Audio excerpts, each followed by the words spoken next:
শুরু হচ্ছে ম্যাগাজিন অনুষ্ঠান দর্পণ।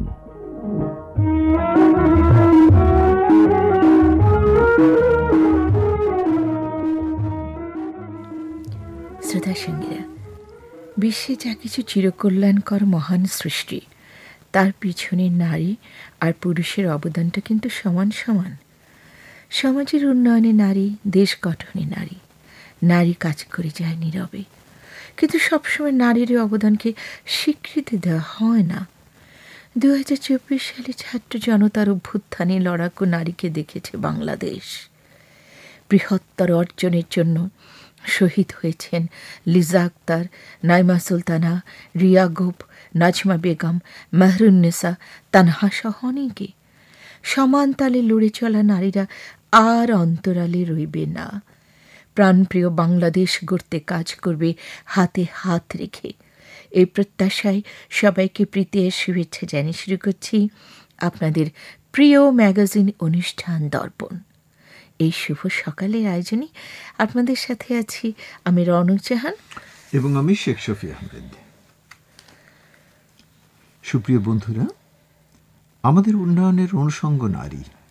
ফসলের মাঠে, গার্মেন্টস ফ্যাক্টরিতে মাথার ঘাম পায়ে ফেলে অর্থনীতির চাকাকে সক্রিয় রাখে নারী। অথচ এদেশে অনেকেরই 18 পা দেওয়ার আগে বিয়ে হয়ে যায়। অঙ্কুরে বিনষ্ট হয় এক অপার সম্ভাবনার। এদেশের বাবা মায়ের প্রতি আহ্বান, শিশু বয়সে সন্তানের বিয়ে না দিয়ে মেয়েদের যোগ্য করে গড়ে তুলুন। আজকের দিনটি সুন্দর হোক, আনন্দময় হোক। সবাই ভালো থাকুন। সবাইকে নিয়ে আসুন, উপভোগ করি ইতিহাস, ঐতিহ্য, সংস্কৃতি বিষয়ক ম্যাগাজিন অনুষ্ঠান দর্পণ।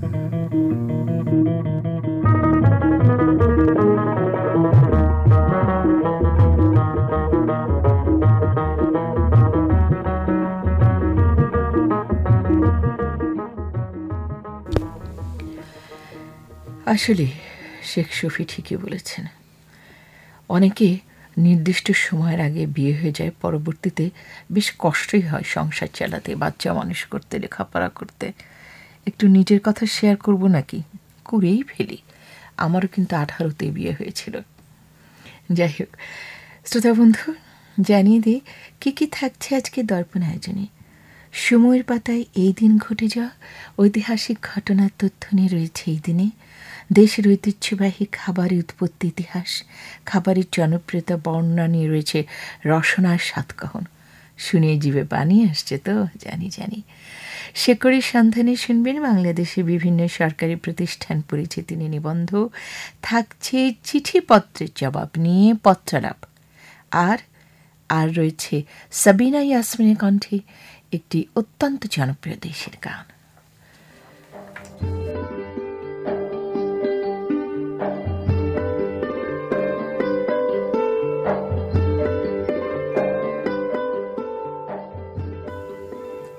সুপ্রিয় বন্ধুরা, জেনে নিলেন না আজকের দর্পণ সূচি।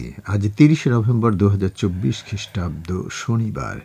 গ্রেগরিয়ান বর্ষপঞ্জি অনুসারে বছরের 335তম দিন। বছর শেষ হতে আর মাত্র 1 মাস, অর্থাৎ ডিসেম্বরের 31 দিন বাকি। কি আশ্চর্য না শেখ শফি, কি তাড়াতাড়ি করে চলে গেল বছরটা। ঠিকই বলেছে। আসলে সময় তো গড়ায় তার নিজস্ব নিয়মে। সমৃদ্ধ হয় মানব সভ্যতা। বিভিন্ন ঘটনা, দুর্ঘটনা, মনীষী কিংবা সাধারণের জন্ম মৃত্যুর মাধ্যমে ধীরে ধীরে তৈরি হয় ইতিহাস, উন্মোচিত হয় জগতের নতুন নতুন দিগন্ত। আজকের দিনটি বয়ে চলা নিরন্তর সময়ের বিচারে নিতান্তই ক্ষণস্থায়ী। তবে এ সময় ঘটে যেতে পারে কত শত ঘটনা। অতীত পাতায় চোখ বুলিয়ে সে সময়কে তুলে ধরতে দর্পণের প্রথম আয়োজন এই দিনে।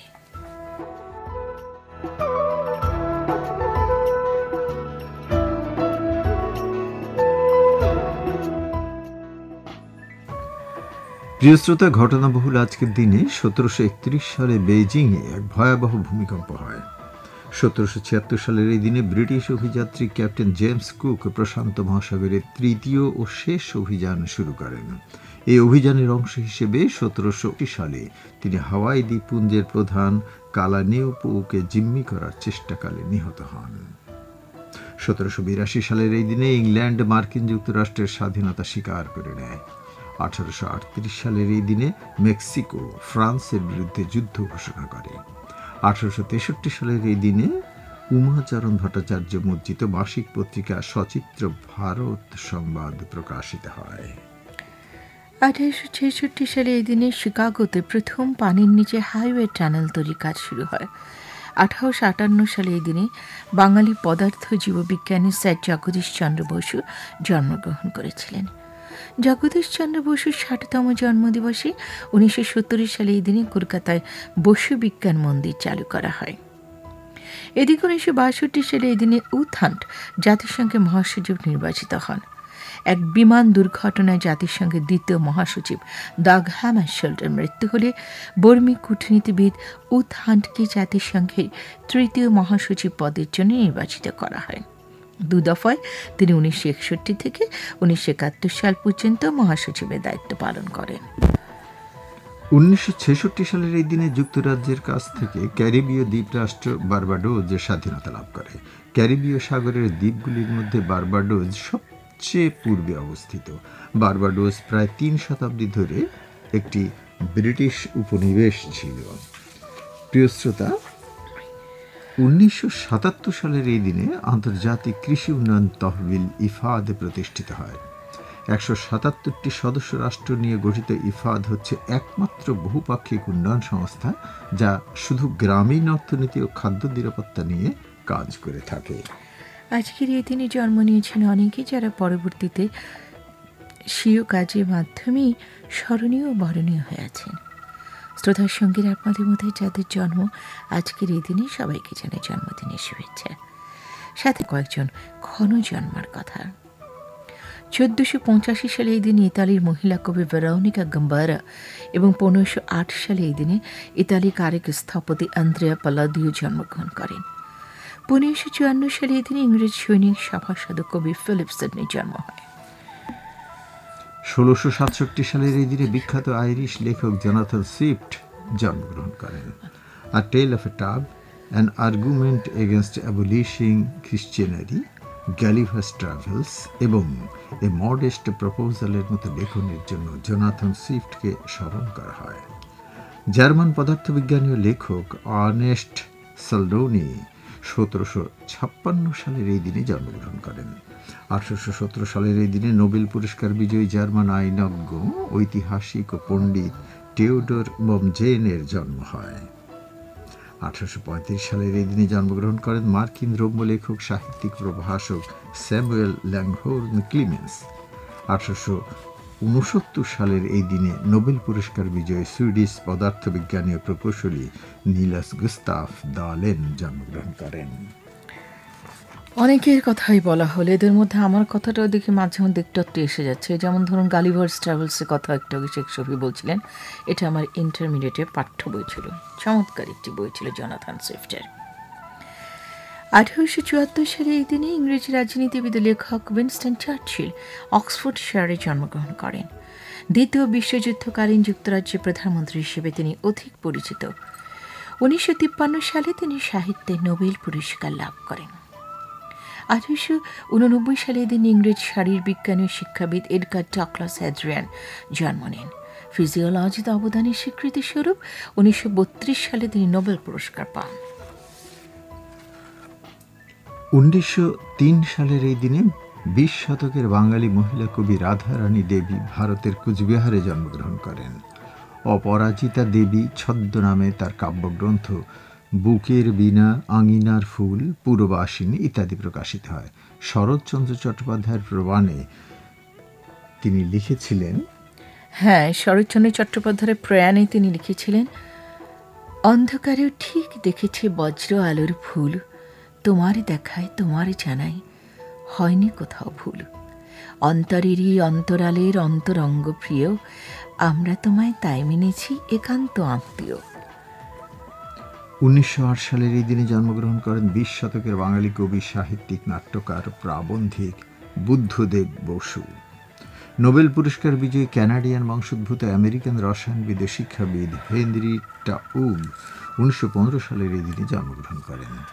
বাংলা নাট্যমঞ্চের বিখ্যাত অভিনেতা অমর গঙ্গোপাধ্যায়ের জন্ম হয় 1928 সালের আজকের দিনে। এই দিনে 1988 সালে অস্ট্রেলীয় ক্রিকেটার ফিলিপ হিউজ এবং 1991 সালে বাংলাদেশি ক্রিকেটার মোহাম্মদ নাসির হোসেন জন্মগ্রহণ করেন। প্রিয় শ্রোতা, এই দিনে পৃথিবী থেকে বিদায় নিয়েছেন অনেকেই। 1016 সালের এই দিনে মারা যান ইংরেজ রাজা এডমন্ড আয়রনসিডে। 1718 সালের যুদ্ধে নিহত হন ফ্রান্সের রাজা দ্বাদশ চার্লস। 1900 সালের এই দিনে প্যারিসে মারা যান আইরিশ প্রাবন্ধিক, ঔপন্যাসিক, নাট্যকার ও কবি অস্কার ওয়াইল্ড। আচ্ছা, 1909 সালে এই দিনে ভারতীয় বাঙালি ঔপন্যাসিক, ইতিহাসবিদ্যা ও রাজনীতিবিদ রমেশচন্দ্র দত্ত মারা যান। 1933 সালে এই দিনে সাংবাদিক ও কবি মোজাম্মেল হক মারা যান। মূল ফার্সি থেকে শাহনামা কাব্যের প্রথমাংশ অনুবাদ তার অমর কীর্তি। 1984 সালের এই দিনে অভিনেত্রী ও সঙ্গীত শিল্পী ইন্দুবালা দেবী এবং প্রখ্যাত তবলা বাদক রাধাকান্ত নন্দী মারা যান। মিশরের প্রখ্যাত কারি আব্দুল বাসেত মোহাম্মদ আব্দুস সামাদ মারা যান 1988 সালের এই দিনে। 1999 সালে এই দিনে ক্যামেরুনের প্রথম রাষ্ট্রপতি আহমেদ হিদস মারা যান। বাংলাদেশের প্রখ্যাত শিক্ষাবিদ, বিজ্ঞান লেখক ও বিজ্ঞানকর্মী আবদুল্লাহ আলমতি শরফুদ্দিন 1998 সালে আজকে তিনি মারা যান। তিনি একমাত্র বাংলাদেশি বিজ্ঞান লেখক যিনি ইউনেস্কো কলিঙ্গ পুরস্কার পান। 2012 সালের এই দিনে ভারতের 12তম প্রধানমন্ত্রী ইন্দ্র কুমার গুজরাল মারা যান। 2014 সালের এই দিনে মারা যান 21 পদকপ্রাপ্ত বাংলাদেশের স্বনামধন্য চিত্রশিল্পী কাইয়ুম চৌধুরী। তেল রং, জল রং, কালি কলম, মোম রং, রেশম ছাপ ইত্যাদি নানা মাধ্যমে কাইয়ুম চৌধুরী কাজ করেছেন। প্রিয় শ্রোতা, 2021 সালের এই দিনে মারা যান 21 পদকপ্রাপ্ত নজরুল গবেষক ও জাতীয় অধ্যাপক রফিকুল ইসলাম। জন্ম হোক যথাতথা, কর্ম হোক ভালো। এই দিনে সবাইকে শ্রদ্ধা ভরে স্মরণ করছি, সবার আত্মার শান্তি কামনা করছি আমরা।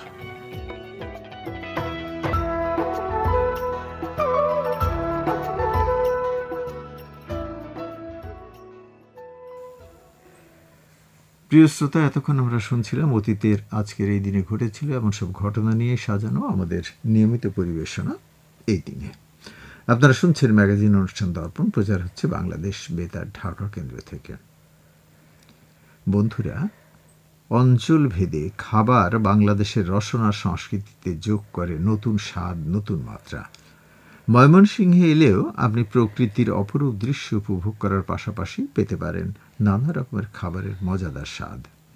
আমাদের এবারের পর্ব রসনার স্বাদকাহন। শেখ শাকিল আহমেদের গ্রন্থনে আমরা শুনব ময়মনসিংহের ঐতিহ্যবাহী লাল চিনির ক্ষীর সম্পর্কে। পড়ে শোনাচ্ছেন বৈশাখী খাতুন।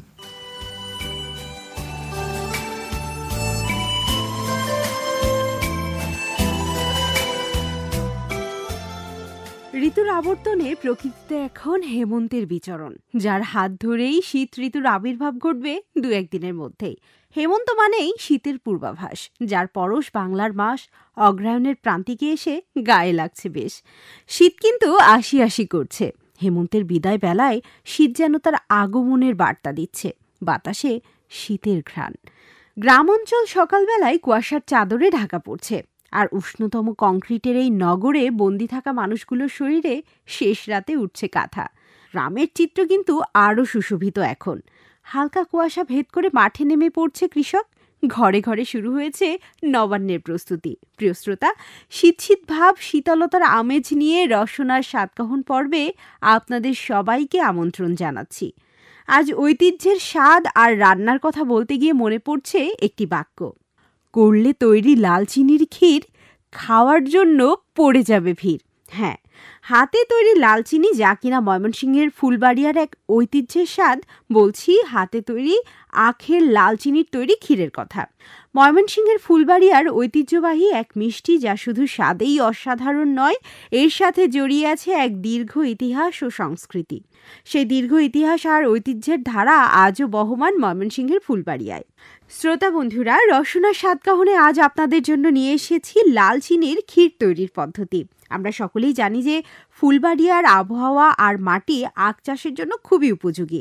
এখানে আখ পরিপক্ক হলে ঐতিহ্যবাহী ঘানি ব্যবহার করে আখ মাড়াই করে তা থেকে কাঁচা রস সংগ্রহ করা হয় এবং কোনো ধরনের রাসায়নিকের উপস্থিতি ছাড়াই শতাব্দী পেরিয়ে আসা সময়ের হাত ধরে এ অঞ্চলে এখনও সনাতন পদ্ধতিতে তৈরি হয় হাতের তৈরি আখের কাঁচা রসের লালচিনি।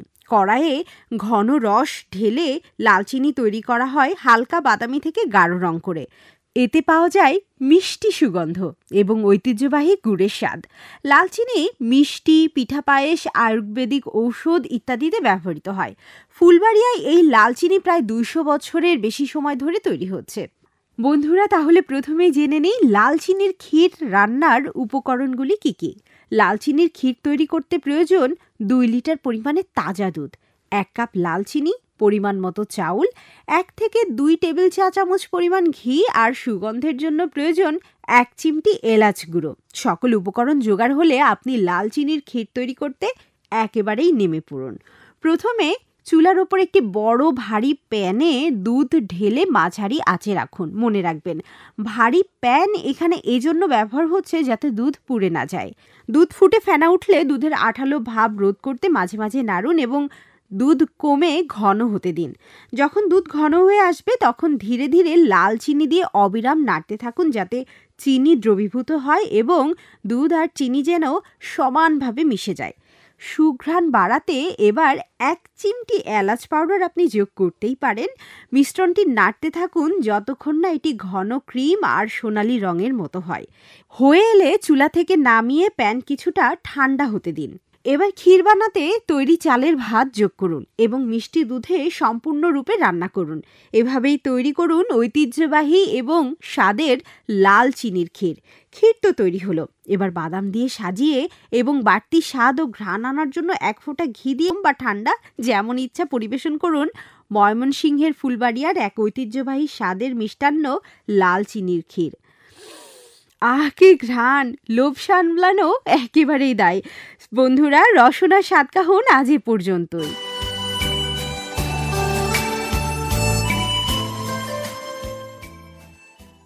আচ্ছা, লাল চিনির ক্ষীর, হ্যাঁ, লাল চিনির ক্ষীর তো খাওয়া হলো। এবারে চলুন ঘুরে আসি মৌলভীবাজার জেলার শ্রীমঙ্গলে অবস্থিত বাংলাদেশ চা গবেষণা ইনস্টিটিউটে। এই শীতকালে একটু চাটা না খেলে অনেকের নাকি আবার ভালো লাগে না। এটি গ্রন্থনা উপস্থাপনায় উম্মে আসমা।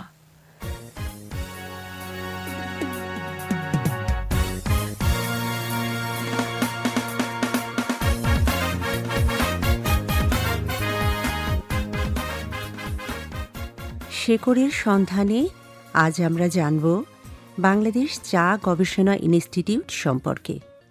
এটি বাংলাদেশ চা বোর্ডের অধীনে একটি স্বায়ত্তশাসিত প্রতিষ্ঠান। ভারতের আসামের পরেই উপমহাদেশের সব থেকে পুরনো চা গবেষণা কেন্দ্রটি রয়েছে চায়ের রাজধানী মৌলভীবাজারের শ্রীমঙ্গলে, যা দেখতে প্রতি বছর প্রচুর পর্যটক শ্রীমঙ্গলে ভিড় করেন।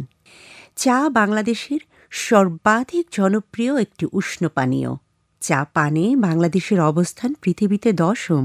এই শিল্পের রয়েছে শত বছরের সমৃদ্ধ ইতিহাস। বর্তমান ভৌগোলিক সীমানায় চায়ের বাণিজ্যিক আবাদ শুরু হয় আজ থেকে 150 বছর আগে। 1840 সালে চট্টগ্রামে প্রথম চা চাষ শুরু হয়। তবে সফল এবং বাণিজ্যিকভাবে 1844 সালে রবার্ট হার্টসন সিলেট শহরের মালনীছড়ায় বাংলাদেশের প্রথম চা বাগান প্রতিষ্ঠা করেন। এরপর শ্রীমঙ্গলের বিস্তীর্ণ এলাকা জুড়ে চা বাগান প্রতিষ্ঠা হওয়ার পর ধীরে ধীরে বৃহত্তর সিলেট ও চট্টগ্রাম এলাকায় বিস্তীর্ণ হয় চায়ের ভুবন। শত বছরের পুরনো এই শিল্পকে বৈজ্ঞানিকভাবে সমর্থন দেওয়ার লক্ষ্যে তৎকালীন পাকিস্তান সরকার 1957 সালে চা গবেষণা প্রতিষ্ঠান স্থাপন করে। পরবর্তীতে 1973 সালে সরকার এই প্রতিষ্ঠানটিকে উত্তরোত্তর উন্নতি সাধনের লক্ষ্যে প্রতিষ্ঠানটিকে পূর্ণাঙ্গ গবেষণা ইনস্টিটিউটে রূপান্তর করে। এর নামকরণ করা হয় বাংলাদেশ চা গবেষণা ইনস্টিটিউট। এই প্রতিষ্ঠানের মাধ্যমে অধিক ফলন ও মানসম্পন্ন চা পাওয়ার লক্ষ্যে ছাঁটাই, চয়ন, রোপণ দূরত্ব উন্নতকরণ সম্ভব হয়েছে। চা প্রক্রিয়াজাতকরণ পদ্ধতির আধুনিকায়ন, চায়ের বিকল্প ব্যবহার বিষয়ে এখানে গবেষণা কার্যক্রম পরিচালিত হচ্ছে। এই চা গবেষণা প্রতিষ্ঠান ইতোমধ্যেই প্রস্তুত চায়ের বালাইনাশক বা অন্য ক্ষতিকারক পদার্থের উপস্থিতি নিরূপণের জন্য অত্যাধুনিক রেসিডিউ অ্যানালাইটিক্যাল গবেষণাগার স্থাপন করা হয়েছে। প্রায় ১৫০ বছরের পুরনো এই দেশের প্রাকৃতিক পরিবেশে সমৃদ্ধ চা শিল্পের ইতিহাস, ঐতিহ্য ও সংস্কৃতি যাতে নতুন প্রজন্ম ধরে রাখতে পারে, সে লক্ষ্যে এখানে চা জাদুঘর স্থাপন করা হয়েছে। এই জাদুঘর স্থাপন করেছে বাংলাদেশ চা বোর্ড। বাংলাদেশ চা গবেষণা ইনস্টিটিউটের ৮টি গবেষণা বিভাগ রয়েছে। বিভাগগুলো হল মৃত্তিকা রসায়ন, উদ্ভিদ বিজ্ঞান, কৃষিতত্ত্ব, কীটতত্ত্ব, উদ্ভিদ রোগ তত্ত্ব, প্রাণ রসায়ন, প্রকৌশল, পরিসংখ্যান ও অর্থনীতি। এ প্রতিষ্ঠানটি বিশ্বের অন্যান্য চা গবেষণা প্রতিষ্ঠানের সমতুল্য।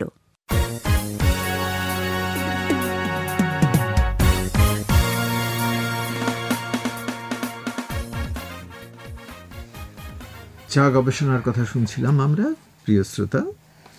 আমাদের এবারে পরিবেশনা হচ্ছে পথচালাপ, আপনাদের পাঠানো চিঠিপত্রের জবাবের পর্ব।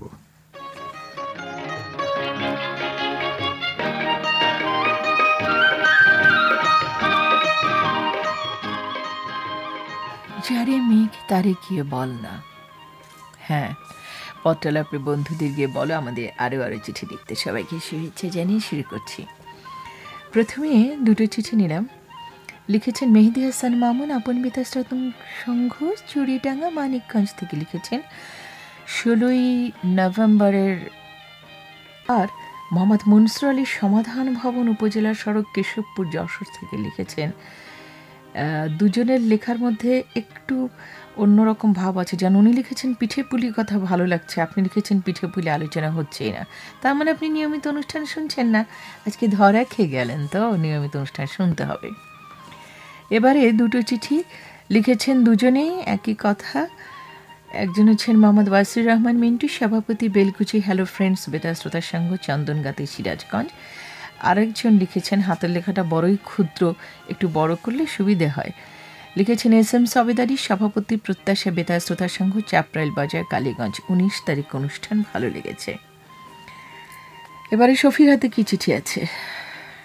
মোহাম্মদ আব্দুল কাদের ফকিরের চিঠি।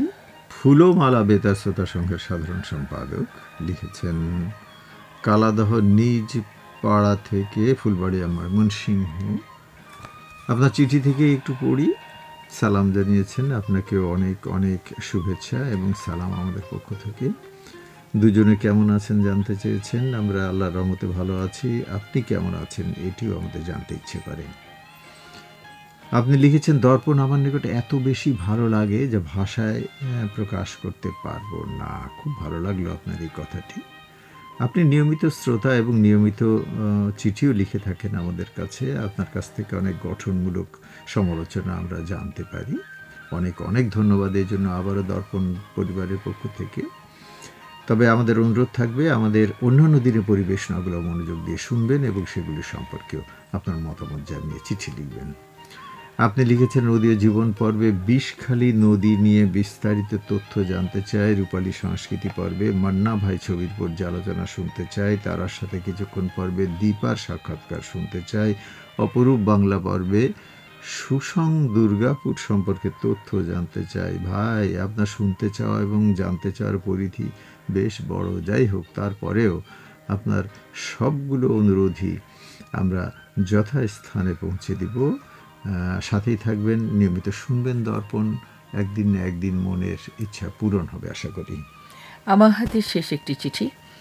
শিকদার ইসাক আলী লিখেছেন সভাপতি, প্রগতি বেতার শ্রোতা সংঘ, 28 দাসগঞ্জ, ব্রাহ্মণবাড়িয়া থেকে। আপনি লিখেছেন 12ই নভেম্বর, 18 নভেম্বর অনুষ্ঠান খুব ভালো লেগেছে এবং লিখেছেন যে কৌতুক ভালো লাগছে। আবার কৌতুক ভালো লাগছে না এটা জানিও শেখ শফির হাতে একটি চিঠি লিখেছেন দৃষ্টি প্রতিবন্ধী সারোয়ার ভাই। হ্যাঁ, সানওয়ার হোসেন লিখেছেন পাকশি ঈশ্বরদী থেকে আপনার চিঠি। আপনি লিখেছেন, রসনা সাতকাহন পর্বে নোয়াখালীর পুলি পিঠার বিবরণ খুব ভালো লেগেছে। প্রতি মাসে ফোন ইন অনুষ্ঠান চাই, কৌতুক অনেক দিন শুনতেছি আর ভালো লাগে না, ইত্যাদি ইত্যাদি। যাই হোক ভাই, আপনি এই দৃষ্টি প্রতিবন্ধী, আপনি যে এই বয়সে একজন দৃষ্টি প্রতিবন্ধী হয়েও আমাদেরকে স্মরণ করেন এবং আমাদের অনুষ্ঠান সম্পর্কে মতামত জানিয়ে চিঠি লিখেন, এই জন্য আপনাকে অনেক অনেক ধন্যবাদ দর্পণ পরিবারের পক্ষ থেকে। ভালো থাকবেন, আবারও লিখবেন কেমন। আরেকটি চিঠি, এটি লিখেছেন আব্দুল ওয়াহাব প্রধান সম্রাট, কুকিবাজিত, বড়িয়াহাট, শিবগঞ্জ, বগুড়া থেকে আপনার চিঠি। আপনি লিখেছেন, গত 13-14 তারিখের দর্পণের পরিবেশনাগুলো ভালো লেগেছে, তবে 15 তারিখে পথচালাপে আমার কোনো চিঠি ছিল না, এজন্য আপনি দুঃখ পেয়েছেন। যাই হোক, চিঠি না পেলে ভাই আমরা কেমন করে উত্তর দিব। আপনার চিঠি আজকে পেলাম, এই যে উত্তর দিলাম। ভালো থাকবেন, আবারও লিখবেন। আবারও কথা হবে আগামী শনিবার পথচালাপ অনুষ্ঠানে।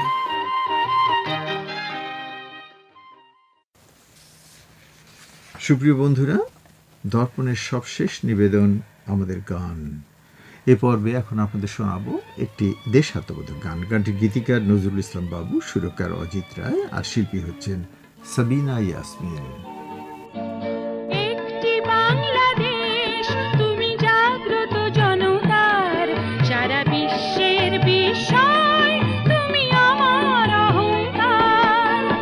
একটি বাংলাদেশ, তুমি জাগ্রত জনতার, সারা বিশ্বের বিষয় তুমি আমার অহংকার।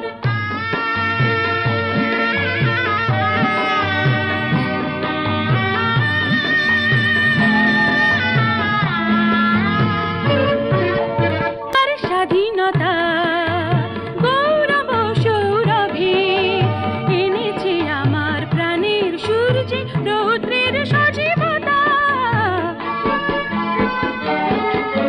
তোমার স্বাধীনতা গৌরব সৌরভে এনেছে আমার প্রাণের সূর্যে রৌদ্রের সজীবতা।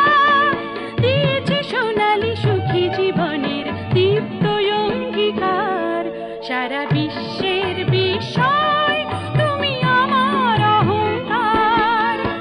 একটি বাংলাদেশ, তুমি জাগ্রত জনতার, সারা বিশ্বের বিষয় তুমি আমার অহংকার। চমৎকার দেশি গানটি দিয়ে শেষ করছি আমাদের আজকের দর্পণ। গ্রন্থনায় ছিলেন শেখ মোহাম্মদ রেফাত আলী, প্রযোজনায় সহযোগিতা মোহাম্মদ ওয়াকিবুর রহমান, তত্ত্বাবধানে ছিলেন শাহজাহান জামান চৌধুরী এবং দর্পণ অনুষ্ঠানটি প্রযোজনা করলেন আশিকুর রহমান।